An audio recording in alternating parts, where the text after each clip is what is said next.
भारत सरकार को कानूनी विषयों पर परामर्श देता है अटॉर्नी जनरल। भारत सरकार को कानूनी विषयों पर सलाह देते हैं अटॉर्नी जनरल। इनको अटॉर्नी जनरल या महान्यायवादी कहा जाता है। अनुच्छेद 76(2) के अनुसार महान्यायवादी भारत सरकार को कानूनी विषयों पर परामर्श देता है। यह सरकार का प्रथम विधि अधिकारी है जो कि राष्ट्रपति द्वारा नियुक्त किया जाता है। इसको ध्यान रखना कि महान्यायवादी या अटॉर्नी जनरल की नियुक्ति जो है राष्ट्रपति जी करते हैं और यह जो है राष्ट्रपति के प्रसाद पर्यंत पद धारण करता है। महान्यायवादी राष्ट्रपति द्वारा नियुक्त होता है और ये जो है राष्ट्रपति के प्रसाद पर्यंत ही पद धारण करते हैं। नेक्स्ट, कौन राष्ट्रपति के प्रसाद पर्यंत पद धारण करता है? महान्यायवादी। महान्यायवादी राष्ट्रपति के प्रसाद पर्यंत पद धारण करते हैं महान्यायवादी। नेक्स्ट, भारत के महान्यायवादी को कैसे नियुक्त किया जाता है? संसद की? गलत। भारत के महान्यायवादी की नियुक्ति कौन करता है? राष्ट्रपति द्वारा। भारत के महान्यायवादी की नियुक्ति होती है राष्ट्रपति द्वारा। अनुच्छेद 76 में है महान्यायवादी, तो ये राष्ट्रपति द्वारा नियुक्त किया जाता है महान्यायवादी। भारत का महान्यायवादी किसके द्वारा नियुक्त किया जाता है? भारत के राष्ट्रपति द्वारा। भारत के राष्ट्रपति द्वारा। भारत सरकार का प्रथम विधि अधिकारी समझा जाता है। भारत सरकार का प्रथम विधि अधिकारी समझा जाता है महान्यायवादी को। भारत सरकार के प्रथम विधि अधिकारी के रूप में जाना जाता है भारत के महान्यायवादी को। भारत के महान्यायवादी को। भारत के अटॉर्नी जनरल विधि सलाहकार हैं भारत सरकार के। भारत के अटॉर्नी जनरल विधि सलाहकार हैं भारत सरकार के। भारत के अटॉर्नी जनरल विधि सलाहकार हैं भारत सरकार के। भारत सरकार के मुख्य विधि परामर्शदाता हैं attorney general of India. Question है हमारा, भारत सरकार के मुख्य विधि परामर्शदाता है अटॉर्नी जनरल ऑफ इंडिया। इनको महान्यायवादी कहते हैं। तो महान्यायवादी के विषय में और थोड़ा सा तथ्य जान लो। महान्यायवादी को अपने कर्तव्य पालन में भारत के राज्य क्षेत्र में सभी न्यायालयों में सुनवाई का अधिकार है। सभी न्यायालयों में जो है महान्यायवादी को सुनवाई का अधिकार होता है। अपने कर्तव्य पालन के लिए महान्यायवादी को भारत के सभी न्यायालयों में सुनवाई का अधिकार होता है। कह रहे हैं किसको अपने कर्तव्य पालन में भारत के राज्य क्षेत्र में सभी न्यायालयों में सुनवाई का अधिकार होगा? महान्यायवादी को। महान्यायवादी को अपने कर्तव्य के पालन में भारत के राज्य क्षेत्र में सभी न्यायालयों में सुनवाई का अधिकार होगा। नेक्स्ट है, महान्यायवादी के विषय में कथनों पर विचार करना है। वह भारत के राष्ट्रपति द्वारा नियुक्त किया जाता है। सही है। महान्यायवादी भारत के राष्ट्रपति द्वारा नियुक्त किया जाता है। सही है। उसमें वही योग्यताएं होनी चाहिए जो सर्वोच्च न्यायालय के न्यायाधीश की होती हैं। ये भी सही है। उसमें वही योग्यताएं होनी चाहिए जो सर्वोच्च न्यायालय के न्यायाधीश की होती हैं। नंबर 3, उसे संसद के किसी भी एक सदन का सदस्य होना चाहिए। गलत है। महान्यायवादी के लिए ये कथन गलत है कि उसे किसी सदन का सदस्य होना चाहिए। गलत है। संसद द्वारा महाभियोग लगाकर उसे हटाया जा सकता है। ये भी गलत है, क्योंकि इसको राष्ट्रपति जब चाहे तब हटा सकता है महान्यायवादी को, क्योंकि महान्यायवादी राष्ट्रपति के प्रसाद पर्यंत पद धारण करते हैं। तो महान्यायवादी के विषय में 2 कथन सत्य हैं कि इनकी नियुक्ति राष्ट्रपति द्वारा की जाती है और महान्यायवादी की योग्यता वही होती है जो कि सर्वोच्च न्यायालय के न्यायाधीश की होती है। नेक्स्ट, पार्लियामेंट संसद के किसी सदन के सदस्य न होने पर भी सदन की बैठक में भाग ले सकता है महान्यायवादी। यानी संसद के किसी सदन का सदस्य न होने पर भी बैठक में भाग ले सकता है महान्यायवादी। भारत का अटॉर्नी जनरल संसद के किसी सदन का सदस्य न होते हुए भी उसकी जो है बैठक में भाग ले सकता है महान्यायवादी। नेक्स्ट, भारत के न्यायवादी के संबंध में, महान्यायवादी के संबंध में कौन सा कथन सही नहीं है? उसे संसद में मत देने का अधिकार है, गलत है। ये कथन महान्यायवादी के विषय में गलत है। उसे संसद में मत देने का अधिकार है, ये कथन गलत है। सही क्या है? वह मंत्रिमंडल का सदस्य नहीं है, सही है। उसे संसद के दोनों सदनों में बोलने का अधिकार है, उसे संसद के दोनों सदनों में बोलने का अधिकार है, ये भी सही है। लेकिन उसे संसद में मत देने का अधिकार है, ये कथन गलत है। नेक्स्ट, भारत सरकार का कौन सा अधिकारी सदस्य न होते हुए भी भारतीय संसद की कार्यवाही में भाग लेने का अधिकार रखता है? Attorney general. भारत सरकार का कौन सा अधिकारी सदस्य न होते हुए भी भारतीय संसद की कार्यवाही में भाग लेने का अधिकार रखता है? Attorney general. संसद का सदस्य न होते हुए भी कार्यवाहियों में भाग ले सकता है अटॉर्नी जनरल, महान्यायवादी। नेक्स्ट, किसे संसद के दोनों सदनों में बोलने, कार्यवाहियों में सम्मिलित होने एवं किसी संसदीय कमेटी का सदस्य होने का अधिकार तो है, परंतु वोट देने का अधिकार नहीं है? भारत के अटॉर्नी जनरल को संसद के दोनों सदनों को में बोलने, कार्यवाहियों में भाग लेने और किसी संसदीय कमेटी का सदस्य होने का अधिकार तो है, परंतु वोट देने का अधिकार नहीं है महान्यायवादी को। महान्यायवादी को कौन संसद के दोनों सदनों में से किसी भी सदन, कह रहे कौन संसद के दोनों सदनों में से किसी भी सदन की कार्यवाही में भाग ले सकता है? महान्यायवादी, अटॉर्नी जनरल। कौन संसद के दोनों सदनों में से किसी भी सदन की कार्यवाही में भाग ले सकता है? महान्यायवादी। महान्यायवादी संसद के दोनों सदनों में से किसी भी सदन की कार्यवाही में भाग ले सकता है, महान्यायवादी। नेक्स्ट, गैर सदस्य के रूप में, गैर सदस्य के रूप में संसद के, गैर सदस्य के रूप में संसद के किसी एक सदन की कार्यवाही में भाग ले सकता है, कह रहा किसी एक सदन की कार्यवाही में भाग ले सकता है महान्यायवादी। गैर सदस्य के रूप में संसद के किसी सदन की कार्यवाही में भाग ले सकता है महान्यायवादी। संसद के किसी सदन की कार्यवाही में भाग ले सकता है महान्यायवादी।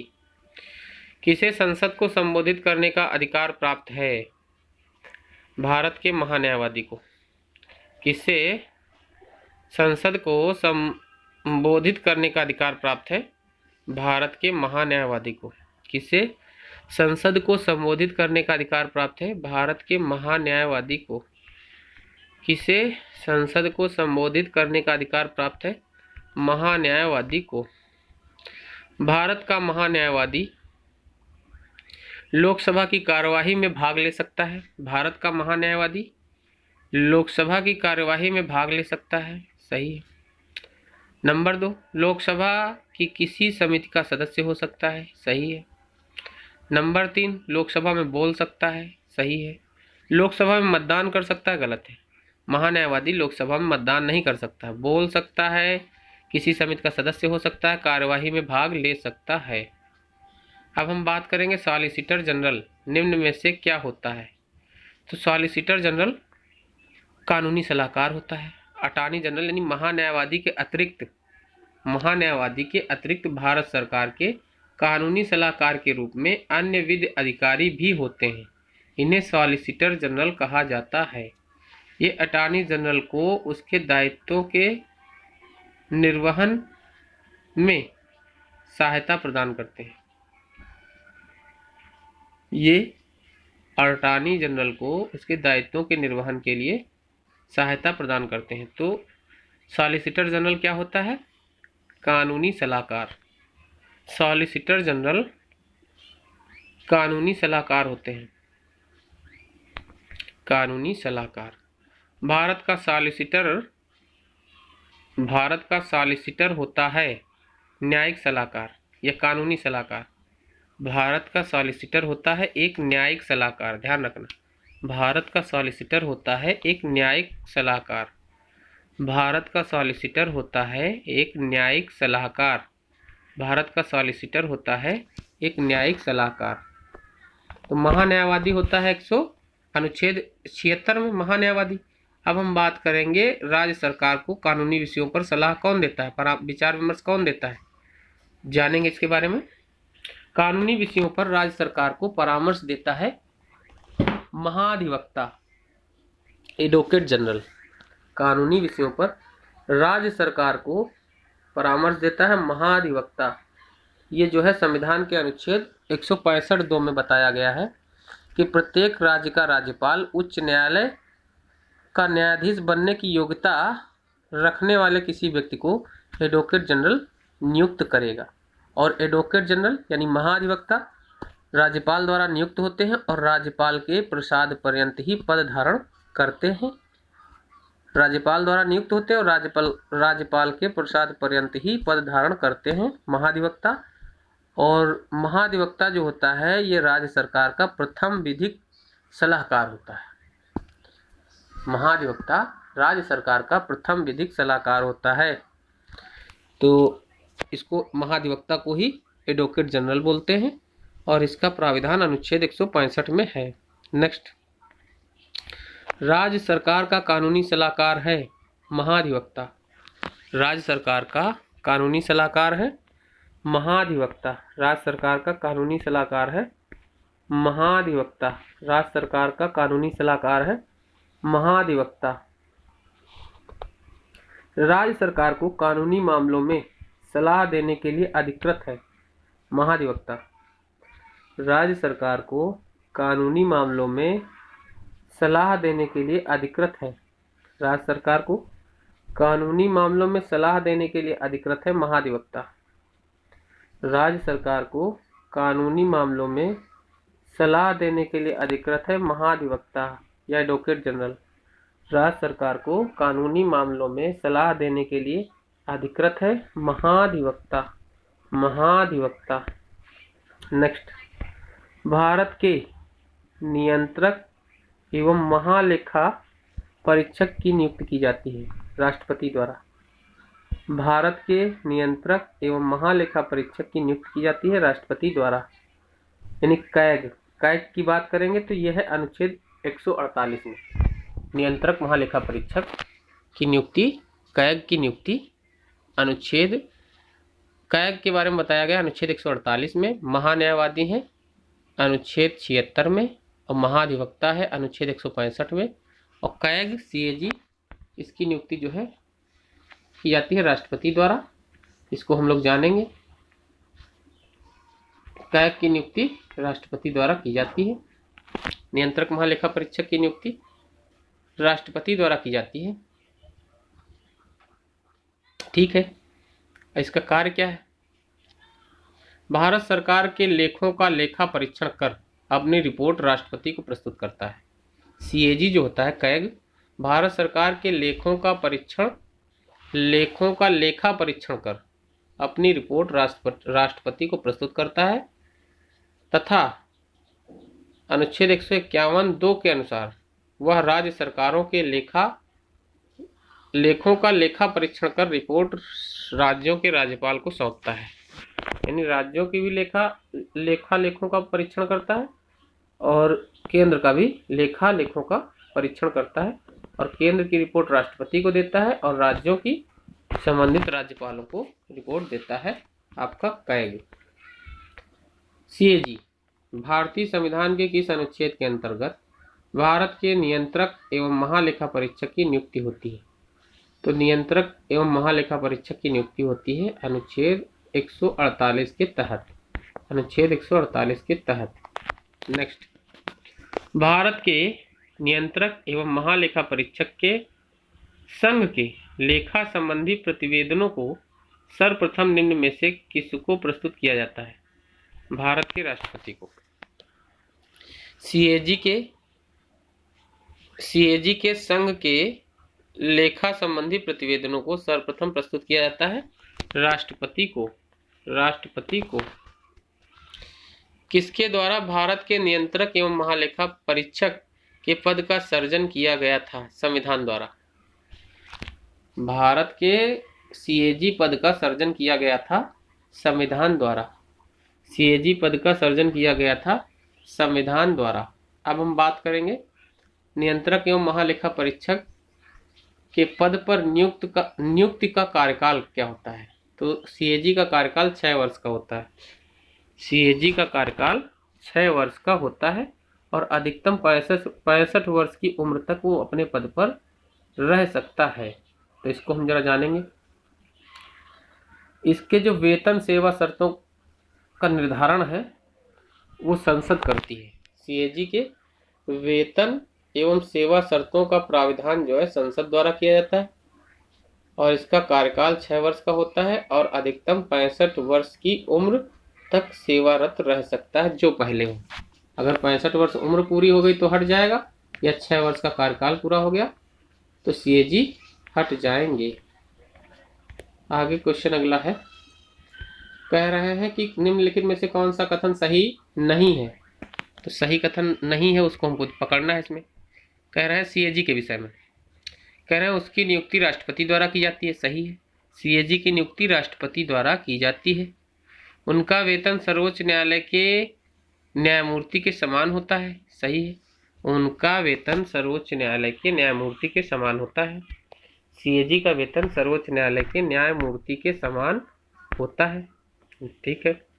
सेवानिवृत्ति के पश्चात वह अन्य सरकारी सेवा के अयोग्य हो जाते हैं। यह भी सही है। 3 नंबर भी सही है। सेवानिवृत्ति के पश्चात वह अन्य सरकारी सेवा के अयोग्य हो जाते हैं। कौन? सीएजी।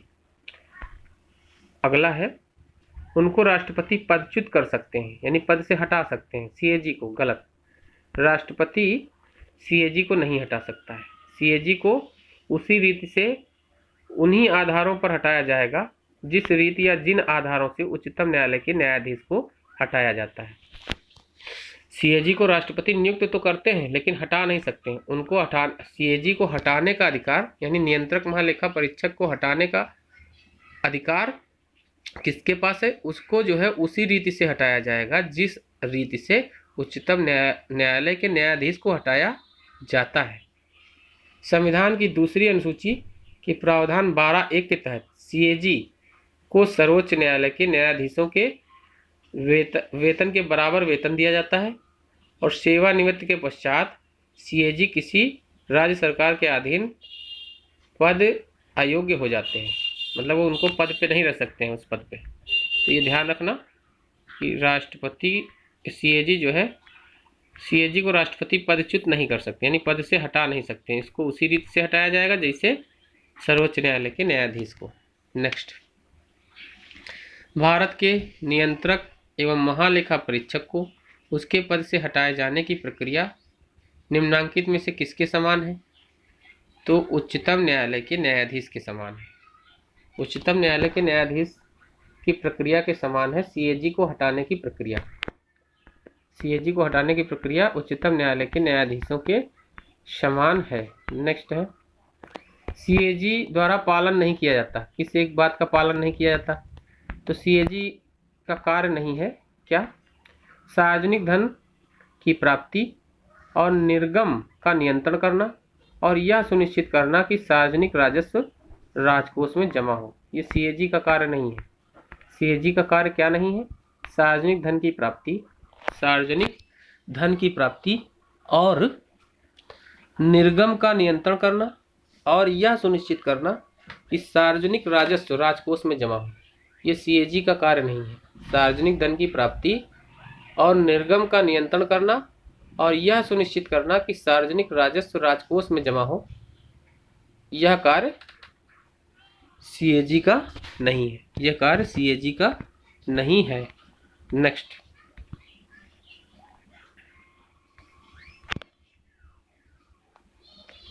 कह रहे हैं लोक निधि के फलोत्पादक, लोक निधि के फलोत्पादक, लोक निधि के फलोत्पादक और आशायित प्रयोग को सुरक्षित करने के साथ साथ सीएजी के कार्यालय का महत्व क्या है? सीएजी के कार्यालय का महत्व बताना है तो इसमें 2-3 सही है। सीएजी की मंत्रालयों द्वारा कार्यान्वित परियोजनाओं या कार्यक्रमों पर जारी किए गए प्रतिवेदनों पर लोक लेखा समिति विचार विमर्श करती है। ये सही है। सीएजी के प्रतिवेदनों से मिली जानकारियों के आधार पर जांचकर्ता एजेंसियां उन लोगों के विरुद्ध आरोप दाखिल कर सकती हैं जिन्होंने लोक निधि प्रबंधन में कानून का उल्लंघन किया हो। नेक्स्ट क्वेश्चन देखेंगे। सीएजी की टीका टिप्पणी पर उचित कार्यवाही करने की अंतिम जिम्मेदारी है संसद की। इंपॉर्टेंट क्वेश्चन है। सीएजी की यानी नियंत्रक महालेखा परीक्षक की टीका टिप्पणी पर उचित कार्यवाही करने की अंतिम जिम्मेदारी है संसद की, क्योंकि संसद ही उसको हटा सकता है पद से। तो सीएजी की टीका टिप्पणी पर उचित कार्यवाही करने की अंतिम जिम्मेदारी है संसद की। नेक्स्ट, कौन संसद की लोक लेखा समिति की बैठक में उपस्थित रहता है? सीएजी नियंत्रक महालेखा परीक्षक। नियंत्रक महालेखा परीक्षक कौन संसद की लोक लेखा समिति की बैठकों में उपस्थित रहता है? तो भारत के नियंत्रक महालेखा परीक्षक। कौन संसद की लोक लेखा समिति की बैठकों में उपस्थित रहता है? भारत के नियंत्रक महालेखा परीक्षक।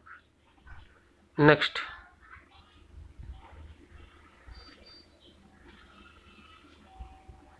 नियंत्रक महालेखा परीक्षक की नियुक्ति राष्ट्रपति द्वारा होती है। अपने पद से उसे हटाया जा सकता है, उसके पद से हटाया जा सकता है संसद द्वारा, उसी रीति से जैसे हाई कोर्ट सुप्रीम कोर्ट के जज को हटाया जाता है। जैसे सुप्रीम कोर्ट के जज साहब को हटाया जाता है, वैसे ही सीएजी को हटाया जा सकता है।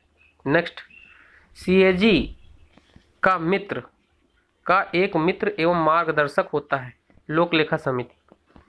सीएजी का एक मित्र एवं मार्गदर्शक होता है लोक लेखा समिति। सीएजी का एक मित्र एवं मार्गदर्शक होता है लोक लेखा समिति। सीएजी का एक मित्र एवं मार्गदर्शक होता है लोक लेखा समिति। सीएजी का एक मित्र एवं मार्गदर्शक होता है लोक लेखा समिति। नेक्स्ट, 1971 का संशोधन अधिनियम लेखांकन और लेखा परीक्षण को पृथक करता है और सीएजी को लेखों की तैयारी के उत्तरदायित्व से मुक्ति देता है।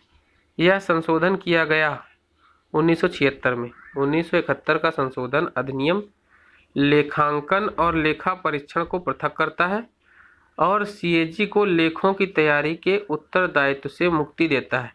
यह संशोधन किया गया 1976 में। 1976 में। नेक्स्ट, लोक निधि का अभिभावक किसे कहा जाता है?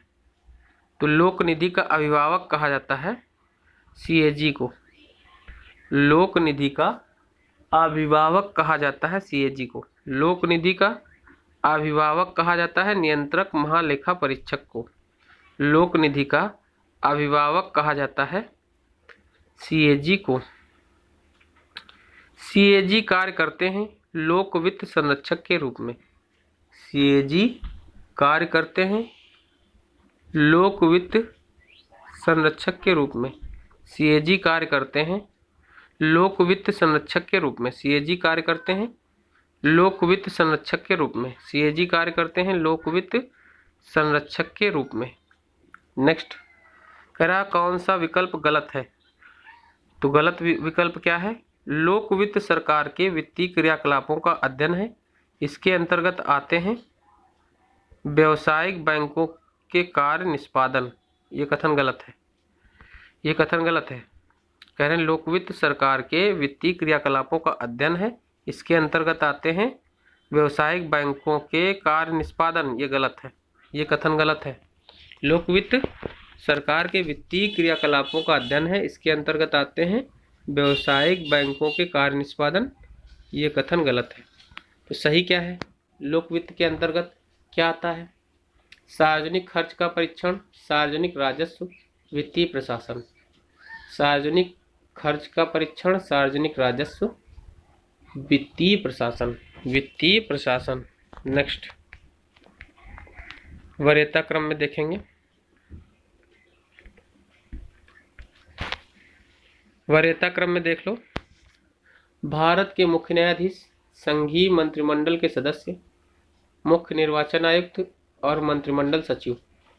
सबसे वरीयता क्रम में अगर सबसे पहले बताया जाए इसमें कौन आएगा, तो इसमें आएंगे मुख्य न्यायाधीश, संघीय मंत्रिमंडल के सदस्य, मुख्य निर्वाचन आयुक्त और मंत्रिमंडल सचिव।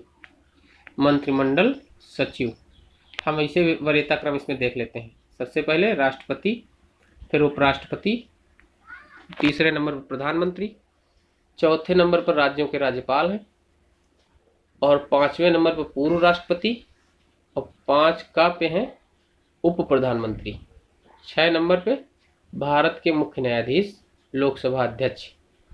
भारत के मुख्य न्यायाधीश और लोकसभा अध्यक्ष 6 नंबर पे। 7 नंबर पर केंद्र के कैबिनेट मंत्री, राज्यसभा और लोकसभा के विपक्ष के नेता, नीति आयोग के उपाध्यक्ष, भूतपूर्व प्रधानमंत्री, राज्यों के मुख्यमंत्री 7वें नंबर पे आते हैं। कैबिनेट मंत्री ये सब जो है 7वें नंबर पे आते हैं। राज्यों के मुख्यमंत्री भी 7वें नंबर पे आते हैं। और 7 का में है भारत रत्न से सम्मानित व्यक्ति। 7 का में भारत रत्न से सम्मानित व्यक्ति। तो ये थोड़ा सा क्रम याद रखना, राष्ट्रपति, उपराष्ट्रपति, प्रधानमंत्री, राज्यों के राज्यपाल। 4 नंबर तक हो गए, राष्ट्रपति, उपराष्ट्रपति, प्रधानमंत्री, राज्यों के राज्यपाल। 4 के बाद 5वें नंबर पे पूर्व राष्ट्रपति हैं, 5वें नंबर पर पूर्व राष्ट्रपति। 5 का पे है उप प्रधानमंत्री, 5 का पे उप प्रधानमंत्री। और भारत के 6 नंबर पे हैं चीफ जस्टिस ऑफ इंडिया।